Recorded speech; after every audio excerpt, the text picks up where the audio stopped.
Hi guys, Michelle Akda here in my kitchen again, and we're on day 7, and we're talking today about going organic. One of the things I asked you to do for this 10-day challenge is to start buying organic fruits and vegetables, and really you could buy organic almost anything. A few months ago, I went organic because I started doing an experiment with my life and my body and how I felt. And what I've noticed is that I feel a great deal better. And why? Because I am not ingesting toxic materials anymore. So I've gone organic in as many ways that I possibly can, whether it's my eggs, my coffee, certainly my fruits and vegetables, because I eat a ton of them. So why did I want to go organic?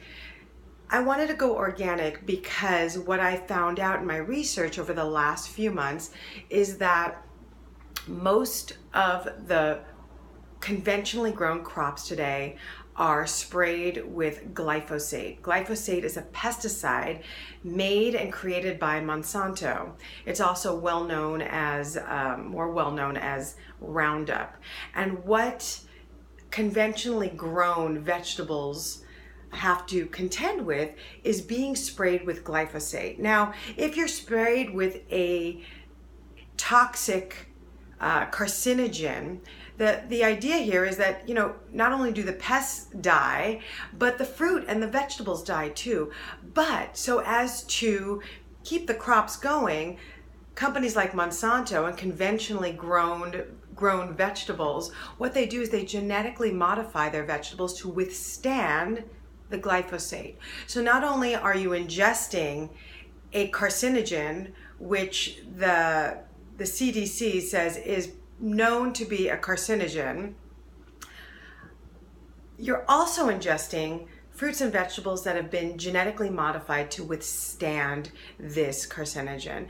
Now, we don't know what this genetically modified product, also known as a Franken fruit or a Franken vegetable, does to our body. And we are all a part of a huge experiment because we don't know long term what glyphosate and genetically modified organisms do to our body. So what I've done personally, and it's a personal choice, you decide for yourself, is it worth the extra 50 cents or $1 for a basket of blueberries? Is it worth the extra 75 cents for an organic spaghetti squash? Is it worth the extra few dollars for organic coffee, for organic chocolate, dark chocolate, for whatever it is you're choosing to ingest? Is it worth it to you? And you have to decide. You have to decide. I've decided that it is worth it to me. And I have changed almost 90 to 95% of my products where I can. Now, again, I always tell you every video, is this something we do 100% of the time, all the time? No, but we're making daily choices. This is our daily life. We wake up, we have breakfast, we eat lunch, we have dinner, we have snacks. We're making some different choices.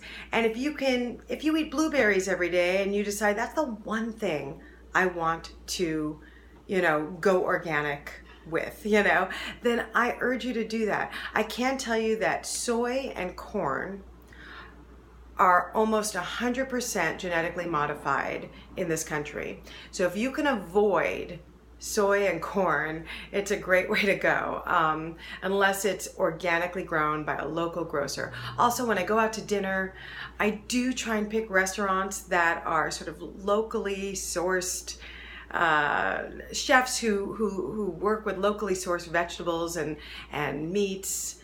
And it's just a choice that I make because I want to be in this body for as long as I can be in this body.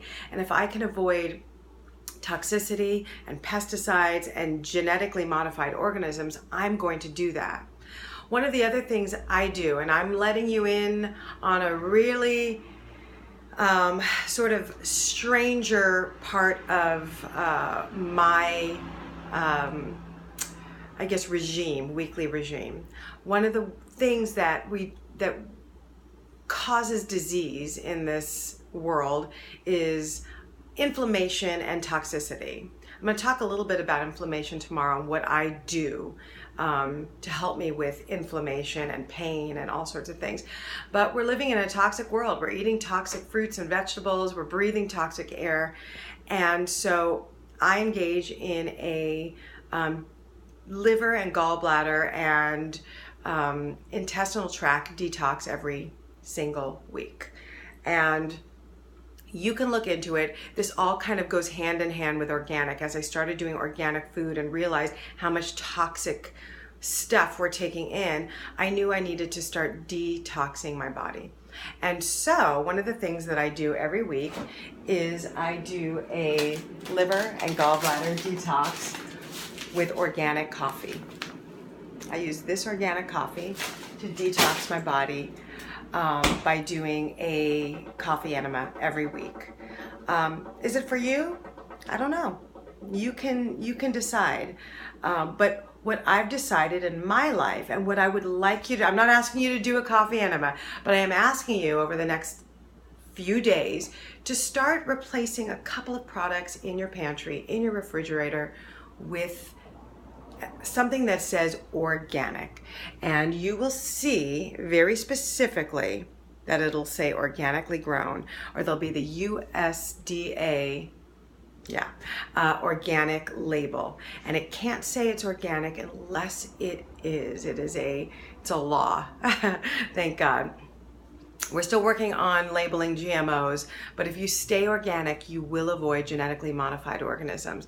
So that's my talk, my thoughts on genetically modified fruits and vegetables and non-organic versus organic. If you don't want glyphosate, if you don't want GMOs in your world, you have to start going organic. It'll change your life. It'll change your complexion. It'll change how you feel in your body. I've been doing an experiment for the last few months, and I have noticed a huge difference in how I feel. And I believe, because I eat so many fruits and vegetables, that going organic has been a huge help in me becoming, feeling, and creating more health and wellness in my life. So I want that for you. So think about it. Change one product this week, 2 products this week, 3 next week. Okay? And I will see you tomorrow when we talk a little bit more about inflammation and how to reduce that in your body, because that is one of the major contributors to disease and food allergies and all sorts of things. So we'll talk about that tomorrow.